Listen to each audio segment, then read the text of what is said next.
Spring 1943, somewhere over occupied France. A formation of sleek German Focke-Wulf 190s circles high above the clouds, their pilots grinning inside their oxygen masks.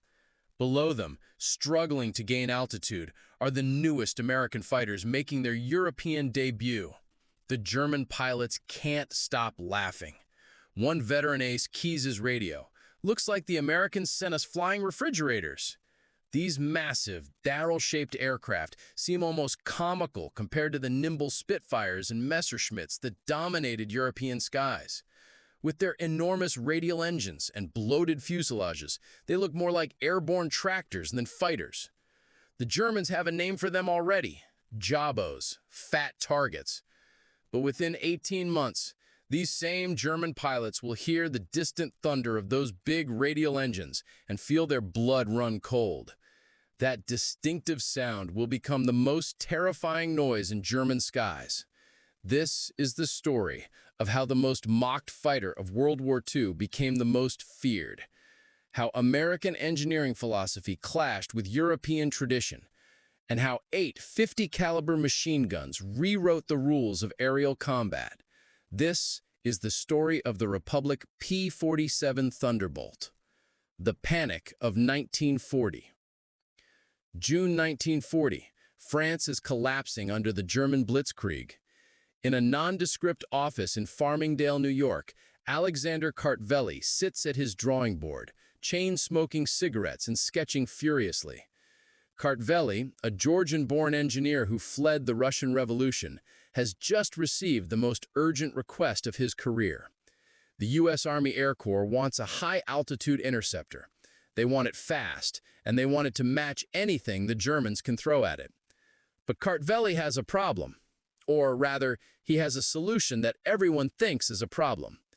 The engine he wants to use, the Pratt & Whitney R2800 Double Wasp, is enormous. 18 cylinders arranged in 2 rows, producing 2,000 horsepower. To make this beast work at high altitude, he needs to add a turbo supercharger, a massive one. The turbo supercharger alone weighs 650 pounds. The ducting to route exhaust gases from the engine to the turbocharger and back runs through the entire rear fuselage. The oil coolers, intercoolers, and all the plumbing make the aircraft look pregnant. When Kartveli shows his team the initial designs, there's stunned silence. "It's huge," one engineer finally says. Kartveli takes a long drag on his cigarette. Yes, it will be the biggest single-engine fighter ever built, but it will also be the most powerful. May 6, 1941, test pilot Lowry Broadham climbs into the XP-47B prototype for the first time. The cockpit sits so high off the ground that he needs a ladder just to reach it. The aircraft weighs 12,700 pounds fully loaded. That's 4,000 pounds heavier than a Spitfire. It's heavier than some twin-engine fighters. Broadham advances the throttle. The massive propeller, over 12 feet in diameter, begins to turn. The sound is unlike anything heard before, a deep, throaty roar that seems to shake the very air. The takeoff roll seems to last forever. The beast accelerates slowly, reluctantly.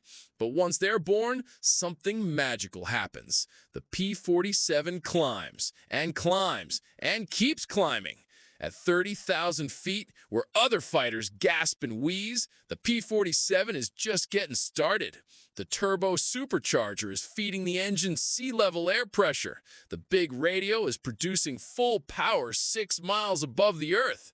Broadham pushes the nose over and dives. The airspeed indicator winds up rapidly, 350, 400, 450 miles per hour. The aircraft remains rock solid, stable as a train on rails. He pulls back on the stick, converting speed to altitude in a zoom climb. The P-47 shoots upward like a rocket, reaching 35,000 feet before momentum bleeds away. Broadham grins inside his oxygen mask. This thing might just work. But before the P-47 can fight Germans, it has to stop killing Americans.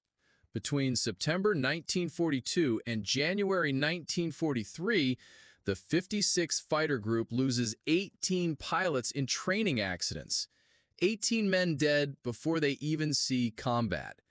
The P-47 is unforgiving. On takeoff, the massive torque from that enormous propeller tries to roll the aircraft left. Inexperienced pilots overcorrect and ground loop. On landing, the long nose blocks forward visibility. Pilots come in too fast, bounce, and flip over. Worst of all is the dive.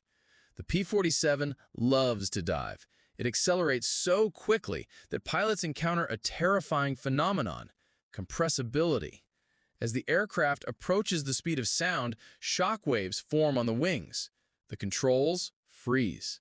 The aircraft becomes unresponsive. Dozens of pilots dive into the ground, fighting controls that won't respond. Major Hubert Zemke, commander of the 56th Fighter Group, nearly quits. He writes a scathing report to headquarters.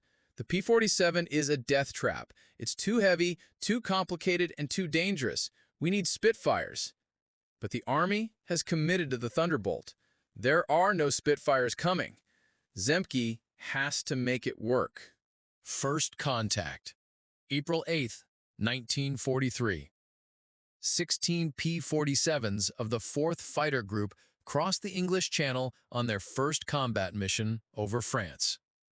The formation leader is Major Don Blakesley, a veteran who flew Spitfires with the RAF's Eagle Squadron. He knows air combat. He knows the Germans, but he doesn't yet know the Thunderbolt. At 27,000 feet over Calais, the Germans find them. Focke-Wulf 190s drop out of the sun like hawks. The attack is perfectly executed, high-speed slashing passes that exploit every weakness of the heavy American fighters. The P-47s try to turn with them. Fatal mistake. The Thunderbolts wallow through their turns like cargo ships. The agile German fighters dance around them, cannon shells sparking off armor and wings. In 15 minutes of combat, the Americans shoot down one German fighter, a lucky deflection shot. They lose 3 P-47s. The surviving pilots return to England, shaken and angry. "These things can't fight," one pilot complains in the debriefing. "We're sitting ducks up there." The German perspective. That same evening, at a Luftwaffe base in France, German pilots celebrate their easy victory. Hauptmann Josef Priller, commanding officer of Jagdgeschwader 26, writes in his daily report, "The new American fighter is no threat, large, slow, and clumsy, inferior to the Focke-Wulf in every respect. The German pilots have a new joke. What's the best evasive maneuver in a P-47? Answer: bail out." The laughter in the German officers' mess lasts late into the night. But one pilot isn't laughing. Oberleutnant Wilhelm Ferdinand Galland, younger brother of the famous Adolf Galland, sits quietly nursing a beer. "What's wrong?" another pilot asks. "We had a great day." Galland frowns. "Did you see how much punishment those American fighters absorbed? I put cannon shells into one at close range. It should have disintegrated. It just kept flying." "So what? They still can't fight." Galland shakes his head slowly. "Maybe not yet, but they will learn." May 1943. The American fighter groups are bleeding. Every mission brings losses. The Germans have the tactics figured out. Attack from below, where the heavy Thunderbolts struggle. Force turning fights, where weight is a disadvantage. Break off before the Americans can use their speed. The P-47 units are achieving almost no victories. The RAF quietly suggests the Americans might want to reconsider their choice of aircraft. But Major Zemke is a stubborn man. He refuses to believe the P-47 is fundamentally flawed. There has to be a way to make it work. He starts from first principles. What are the P-47's strengths? Speed into dive, extreme speed, zoom climb ability, converting speed to altitude, altitude performance. The turbo supercharger gives it dominance above 25,000 feet. Rugged construction. The aircraft can take incredible punishment. Firepower. 850 caliber machine guns deliver devastating volume of fire. And what are its weaknesses? Turn performance. It can't dogfight with German fighters.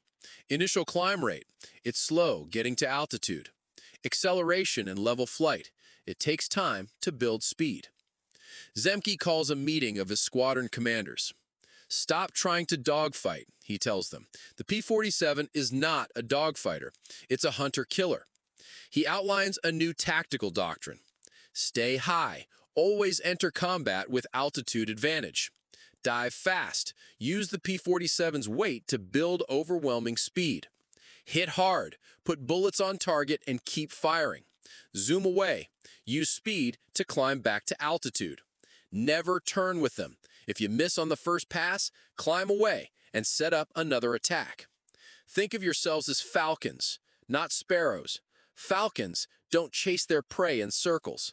They stoop from above with killing speed. June 12, 1943. Captain Walker Bud Mahern leads his flight of 4 P-47s at 32,000 feet over northern France. Below, at 22,000 feet, a formation of German fighters escorts bombers heading for England. Mahern's voice comes over the radio, calm and controlled. Tally-ho! Bandits below! We're going in! The 4 Thunderbolts roll inverted and dive. The dive is terrifying. The airspeed builds rapidly. 400, 450, 500 miles per hour. The aircraft vibrates but remains controllable. The German fighters grow larger in their gun sights with shocking speed. The Germans never see them coming. Mahern's guns open fire at 400 yards. The tracer streams converge on a Messerschmitt Bf 109. The German fighter seems to explode, pieces separating from the fuselage as dozens of heavy bullets rip through its structure. The other 3 P-47s each claim a kill in the same pass. Then, instead of staying to fight, the Thunderbolts pull up in a screaming zoom climb, trading their excess speed for altitude. They're back at 30,000 feet before the surviving German pilots can react. Mahern grins inside his oxygen mask. Now that's how you do it. June 26, 1943. Second Lieutenant Robert Johnson is flying his 4th combat mission. He's a farm kid from Oklahoma, 22 years old, with barely 300 hours total flying time. His P-47 flies at the back of the formation, the most vulnerable position. The attack comes without warning. Focke-Wulf 190s diving from above, cannon and machine guns blazing. Johnson's aircraft is hit immediately. Multiple 20mm cannon shells explode across his wings and fuselage. The canopy shatters. Hydraulic fluid sprays into the cockpit. The engine begins streaming smoke. Johnson tries to bail out, but the canopy is jammed. A cannon shell has deformed the track. He's trapped in a dying aircraft. The rest of his formation pulls away, fighting for their own lives. Johnson is alone. He can barely see through the oil-smeared windscreen. The controls respond sluggishly. The engine is vibrating so badly, he thinks it might shake itself apart. Then it gets worse. A lone Focke-Wulf 190 spots the crippled Thunderbolt. The German pilot positions himself behind Johnson's tail and opens fire. Johnson can only huddle behind his armor plate and pray. The German perspective. That same evening, at a Luftwaffe base in France, German pilots celebrate their easy victory. Hauptmann Josef Priller, commanding officer of Jagdgeschwader 26, writes in his daily report, "The new American fighter is no threat, large, slow, and clumsy, inferior to the Focke-Wulf in every respect. The German pilots have a new joke. What's the best evasive maneuver in a P-47? Answer, bail out." The laughter in the German officers' mess lasts late into the night. But one pilot isn't laughing. Oberleutnant Wilhelm Ferdinand Galland, younger brother of the famous Adolf Galland, sits quietly nursing a beer. "What's wrong?" another pilot asks. "We had a great day." Galland frowns. "Did you see how much punishment those American fighters absorbed? I put cannon shells into one at close range. It should have disintegrated. It just kept flying." So what? They still can't fight? Galan shakes his head slowly. Maybe not yet, but they will learn. The report on Johnson's aircraft reaches Republic Aviation's headquarters within days.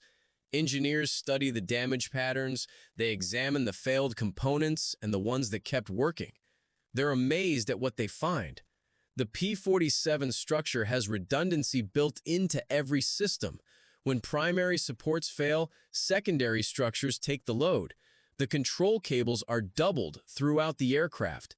The engine can run with cylinders destroyed. Most importantly, the lack of a liquid cooling system means the engine can take hits that would kill any other fighter instantly. But it's not just durability. The report triggers a realization about firepower. When P-47s do get their guns on target, German aircraft don't just go down, they disintegrate.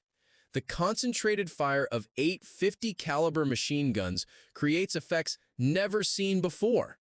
American intelligence begins comparing gun camera footage from different Allied fighters. The results are striking. Spitfires and Hurricanes with their 8 rifle-caliber machine guns often need multiple passes to destroy a target. Their .303 caliber bullets lack stopping power. Fighters armed with 20mm cannons pack devastating punch, but the low ammunition capacity, typically only 120 rounds per gun, means pilots must make every shot count. In the chaos of combat, most shots miss. The P-47's 850 caliber guns create something unprecedented: probability of kill through volume of fire. With 425 rounds per gun, pilots can keep firing for over 30 seconds. At typical engagement ranges, a 2-second burst puts dozens of heavy bullets into the target area. Each 50 caliber round carries tremendous energy. The armor-piercing incendiary rounds can penetrate armor, then detonate inside the aircraft structure. The explosive effect is catastrophic. By August 1943, German pilots are starting to revise their opinions. Combat reports from Luftwaffe units begin including phrases like concentrated heavy machine gun fire and structural failure under sustained fire. One German pilot writes, "The American fighters may not maneuver well, but when they shoot, aircraft simply come apart." Oberlieutenant Hans Philipp, one of Germany's top aces with over 200 victories, encounters P-47s over Germany in October 1943. His final radio transmission? Octon, Thunderbolts above. Robert Johnson, now an experienced combat pilot, fires the burst that kills Philipp. His combat report is clinical. Open fire at 300 yards. Observed strikes along entire fuselage. Enemy aircraft exploded. When news of Philipp's death reaches Luftwaffe fighter units, it sends shockwaves through the pilot ranks. Philipp had survived over 500 combat missions on both Eastern and Western fronts. He'd fought Russians, British, and Americans. He was one of their best, one of their most experienced. If Philipp couldn't survive against the Thunderbolts, what chance did average pilots have? January 1944. A new variant of the P-47 arrives in England, the D-22 model. The most obvious difference is the propeller.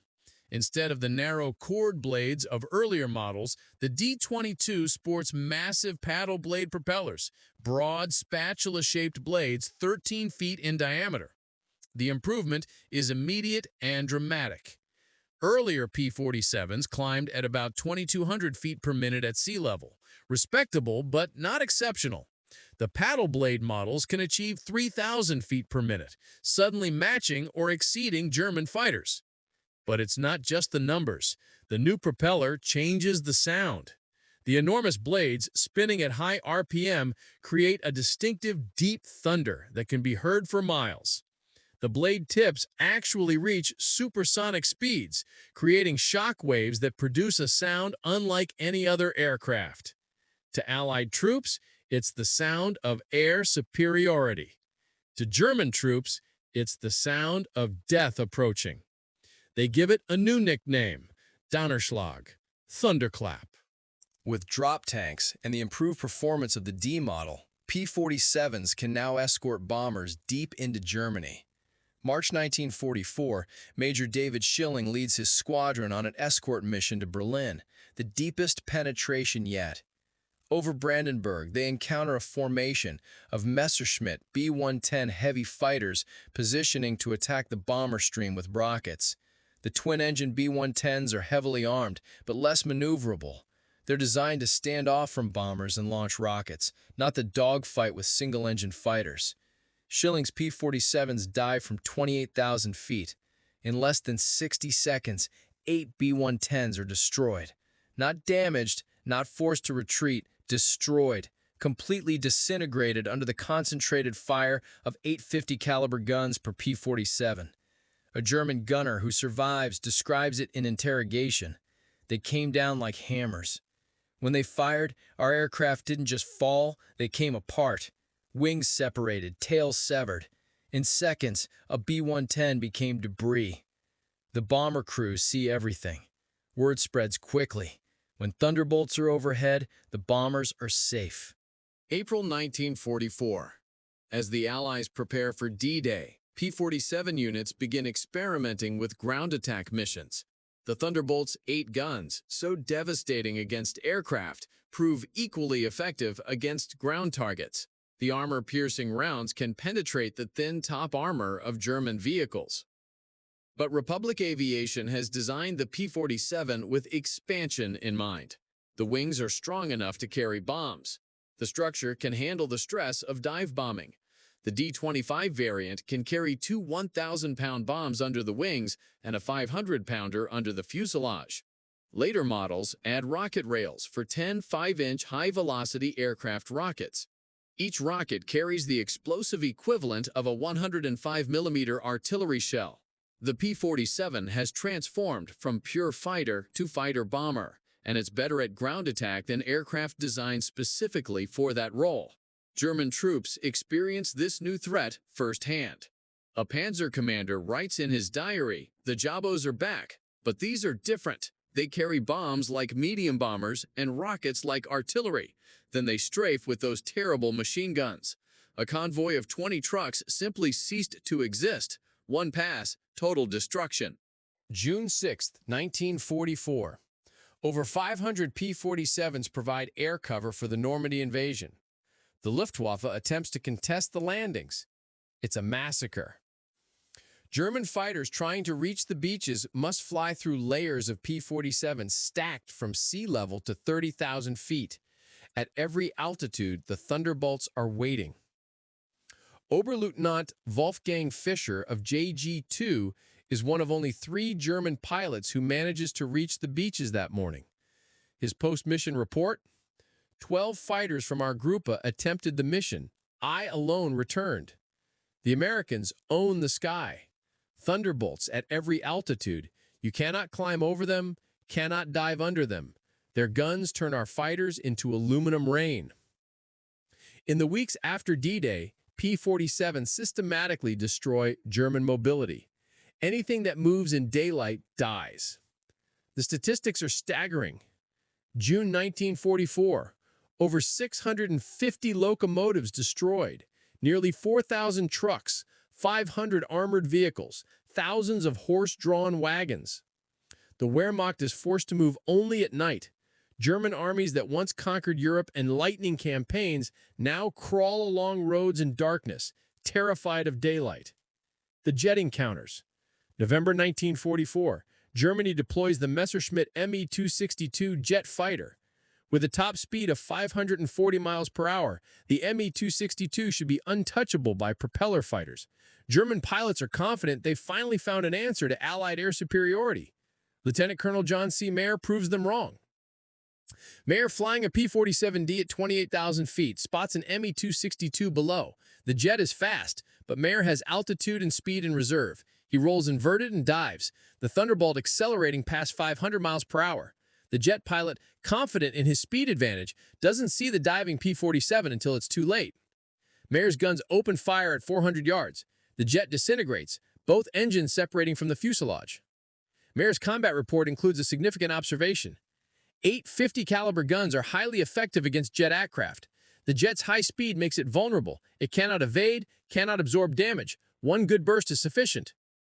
By early 1945, specialized P-47M variants are hunting jets. With water methanol injection boosting power to 2,800 horsepower, these ultimate Thunderbolts can reach 470 miles per hour in level flight. They're fast enough to catch jets under the right conditions. And when they do, those 8 guns make short work of them. By 1945, the Luftwaffe faces a simple mathematical problem. They cannot replace what they're losing. Germany can still produce fighters. Their factories are working overtime. Their workers are skilled. Their designs are excellent. But they cannot replace pilots. They cannot replace fuel. They cannot replace time. America, meanwhile, is producing P-47s at an impossible rate. The Farmingdale factory on Long Island completes 1 Thunderbolt every hour, 24 hours a day. The Evansville plant in Indiana adds 500 more each month. Every P-47 requires 65,000 individual parts, 8 miles of electrical wiring, and precision manufacturing to tolerances of thousandths of an inch. Yet American workers, many of them women who had never seen an aircraft before Pearl Harbor, build them faster than Germany can shoot them down. When P-47s are lost, they're replaced within days. When German pilots are lost, they're gone forever. By early 1945, the average German fighter pilot has less than 30 hours of combat experience. They're barely qualified to fly, let alone fight. The average American P-47 pilot has over 200 hours of combat time. They're veterans, skilled hunters who know their aircraft intimately. January 1st, 1945. The Luftwaffe launches Operation Bodenplate, a desperate surprise attack on Allied airfields. Nearly 900 German fighters strike at dawn, catching many Allied aircraft on the ground. At several airfields, the attack initially succeeds. At Y-34 airfield near Metz, home to the 365th Fighter Group, German fighters destroy 22 P-47s on the ground. A captured German pilot is brought to the command post. He points at the burning Thunderbolts and laughs. What do you think of that? Major George Brooking's response becomes legendary. He points at the flight line where ground crews are already clearing wreckage. By tomorrow, we'll have 40 new ones. How long will it take you to replace your pilots? The German pilot's smile disappears. Within 48 hours, factory-fresh P-47s fill the flight line, flown in from depots in England. The Luftwaffe lost 271 aircraft in Bodenplate and 213 pilots, including many of their best remaining instructors and squadron leaders. Those losses could never be replaced. The Final Reckoning. April 1945. The war in Europe is entering its final weeks. Feldwebel Klaus Brettschneider is 19 years old. He has 42 hours of flight training, less time than American pilots spend just learning aerobatics.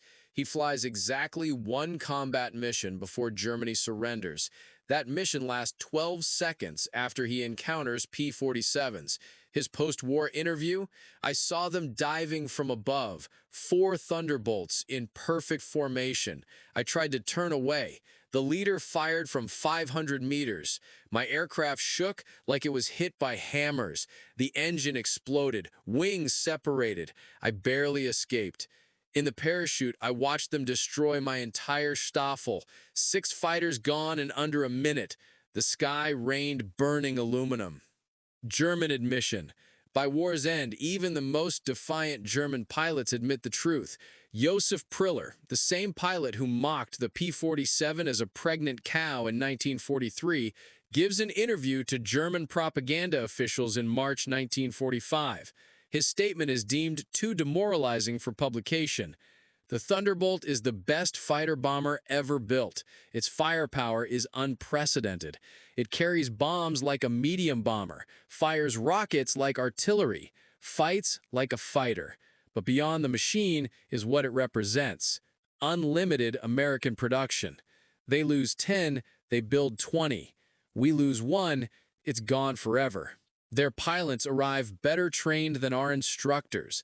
They have fuel for training, ammunition for practice, spare parts for everything. We have nothing but courage. And courage without resources is just delayed defeat. We laughed at them in 1943. We're not laughing now. Phoenix, Arizona. A reunion of German and American fighter pilots. Former adversaries who tried to kill each other 4 decades earlier now share drinks and stories. General Lieutenant Adolf Galland, former commander of the Luftwaffe fighter force, is asked about the P-47. His answer, recorded on video: "We made a terrible mistake in 1943.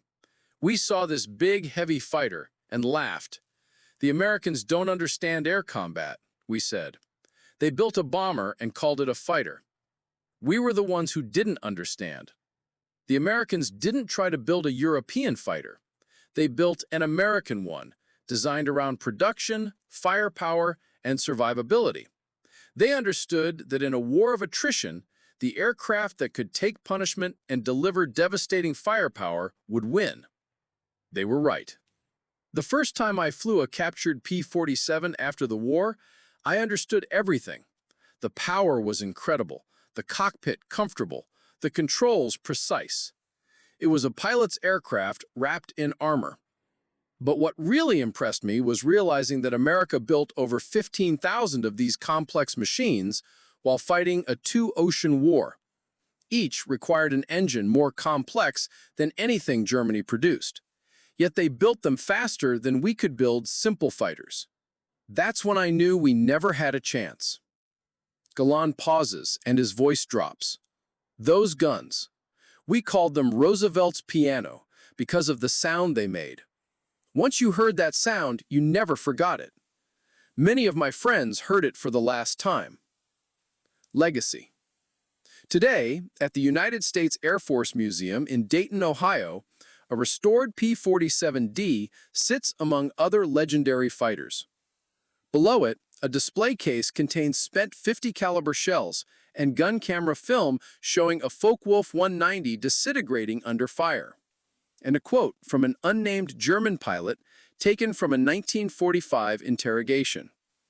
"We laughed when we first saw them. Fat, ugly American fighters that couldn't turn, couldn't climb, couldn't fight. We stopped laughing when we realized they didn't need to turn or climb. They just pointed those guns at you, and you ceased to exist." The laughter died with our comrades. The Republic P-47 Thunderbolt entered combat as a joke and ended the war as an instrument of annihilation. 8 synchronized Browning machine guns rewrote the rules of aerial warfare and buried the Luftwaffe under an avalanche of lead. German pilots laughed in April 1943. By May 1945, there were no German pilots left to laugh. The thunder had spoken, and the sky belonged to America.